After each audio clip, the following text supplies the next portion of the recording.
Assalomu alaykum. Onamga qasida.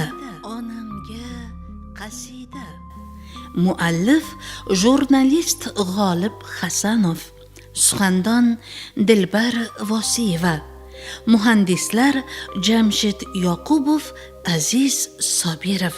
Marhamat, tinglang.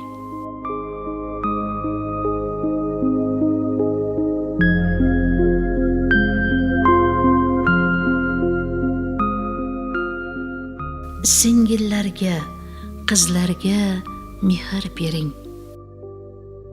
Qizimni uzatganimizdan so'ng hafta oxirida qishloqqa bordim. Odatimga ko'ra yo'ldan 2 ta non oldim. Uyda ota-onam, jiyanlarim bor ekan. Ular bilan suhbatlashib, choy ichdik. Lekin menga qizimning o'rni bilinar, uni sog'inardim. Onam buni sezdilarmi? Bahoraga qaramadingmi? deb so'radilar. Yo'q, bormadim. Telefonda gaplashgandim. Borsa bo'ladimi, yo'qmi bilmadim. Qizning otasi darrov borsa uyat bo'ladi degandi keliningiz, dedim. Ha, kelin kuyovning kichik yoki katta chillasi chiqqanidan so'ng qizning otasi biror bir narsa ko'rmana bilan borishi kerak. Shunaqa odat bor. Qizingni sog'ingan bo'lsang, uyiga kirmasang ham mashinangda borib telefon qilsang qizing chiqadi, ko'rib kelaverasan, dedi onam. Ko'nglimni bilish uchun aytayaptilarmi yoki hazillashyaptilarmi deb o'ylanib turgandim. Rost aytayapman. Bundan keyin qishloqqa kelishingda avval Bahoraga qarab, uyga biz uchun nima olgan bo'lsang, unga ham berib kel. Qiz bola otasi yoki akasining yo'liga qarab o'tiradi, deb o'qtirdilar. Shu topda singillarimni uzatganimizdan so'ng ular uyga keladigan bo'lsa, otam ishdan ertaroq kelishi yoki boshqa yumushlarini qo'yib ko'proq ular bilan vaqt o'tkazishi, suhbatlashib o'tirishini esladim. Hayit namozini o'qish uchun otam va ukam bilan masjidga borayotganimizda onam namozdan keyin singillarimning uyiga borib, ularni tabriklab kelishimizni tayinlardi. Bilmadim. Boshqa joylarda bunday odat bormi, yo'qmi? Qishlog'imizda hayit namozi o'qilganidan keyin erkaklar non va holva olib ota-onasi, qizlari va singillarini yo'qlaydi. Bolalarga hayit xarji beradi. Biz ham ana shu odatga ko'ra singillarimizni borib tabriklaymiz, jiyanlarimizga hayit xarji beramiz. Endi singillarim qatoriga qizim ham qo'shildi. Uning ham uyiga borib tabriklab kelamiz. Bugun har safar singillarim yoki qizimdan hol so'rash uchun ularning xonadoniga borayotganimda onajonimning gaplari yodimga tushadi. Bug'doy, non eng aziz ne'mat. Uni uvol qilish mumkin emas. Ammo shunday gap borki, faqatgina aka-ukalar yo'l topolmay g'alla o'sib yotgan maydonni bosib bo'lsa-da, opa-singlisining holidan xabar olgani borsa, bu ishi gunoh emas, savob sanalarkan. Shuni unutmanglar, singillaringga, qizlaringga mehr ko'rsatinglar, degandilar onam.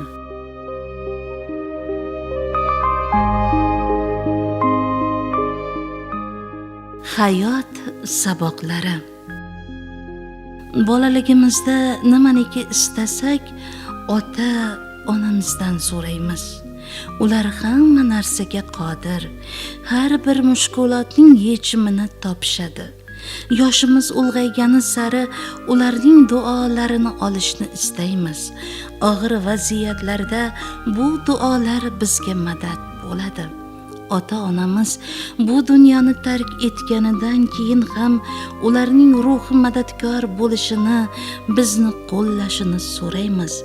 Biz bir umr ota-onamizdan so'rab o'tar ekanmiz. Ularchi? Ona qizim. Ro'zg'or uchun xarid qilish maqsadida qizim bilan do'konga tushdik. Sen ham o'zingga nima kerak bo'lsa ol qizim, dedim. Ikkimiz do'konni aylanib, zarur narsalarni savatchamizga solib chiqdik. Eshik oldida to'lov qildim. Xarid qilingan mahsulotlar ro'yxatiga ko'z yugurtirdim. Qizim olgan narsalarning hammasi bolasi uchun edi. O'zingga hech narsa olmadingmi? Hammasi bolang uchun-ku, dedim. Kechagina do'konga kirsa, turli shirinlik, o'zi yoqtirgan mahsulotlarni tanlaydigan qizim, "Oldim, dada. Nevarangizga olganlarim men uchun-da", dedi. Yaqindagina bolali bo'lgan qizim ham bolasini deydi. Farzand Yaratganning eng aziz ne'mati.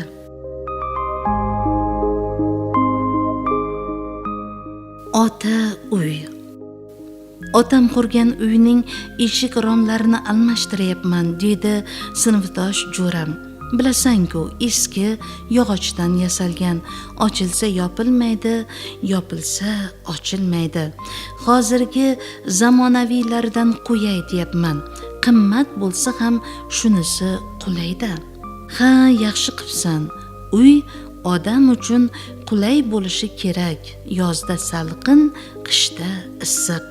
Suhbatga bizning gapimizni eshitib o'tirgan jo'ramning 14-15 yoshlardagi o'g'li qo'shildi. Dadamning o'rnida bo'lganimda uyning o'zini boshqatdan qurardim. Eshik derazasini almashtirgan bilan yangi bo'lib qolmaydi. Ha, har kim oilasi, farzandlari uchun uy qurishni istaydi. Ammo ota qurgan uyni bir kun kelib bola baribir boshqatdan qurishga intilar ekan. Inson uchun eng sevimli joy oila davrasi, eng qadrli inson ota-ona, eng shirin ne'mat farzand.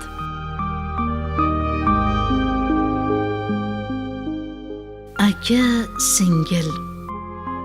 Bugun erta tongdan kuzga o'xshamagan ob-havo kuzatildi. Bahordagidek chaqmoq chaqib, momaqaldiroq bo'lib, yomg'ir sharros qo'ydi. Yomg'ir bahorgiga o'xshasa ham havo kuzga xos etni jo'njiktiradi. Ishga kelayotib yo'lda 13-14 yoshlardagi ikki bolaning yomg'irpo'sh ostida mashina kutib turganini ko'rib to'xtadim. Tez chiqinglar, maktabga boryapsizlarmi, dedim. Meni emas, singlimni olib keting amaki, o'quv kursiga boryapti, dedi bola singlisi boradigan manzilni aytib.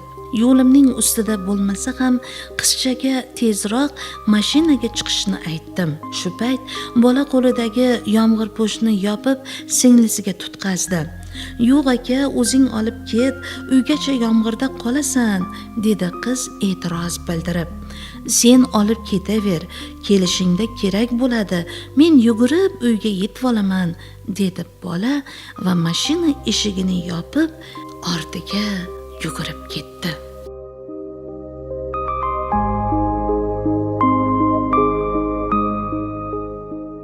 Siz jurnalist G'olib Hasanovning Onamga qasida asarini tingladingiz.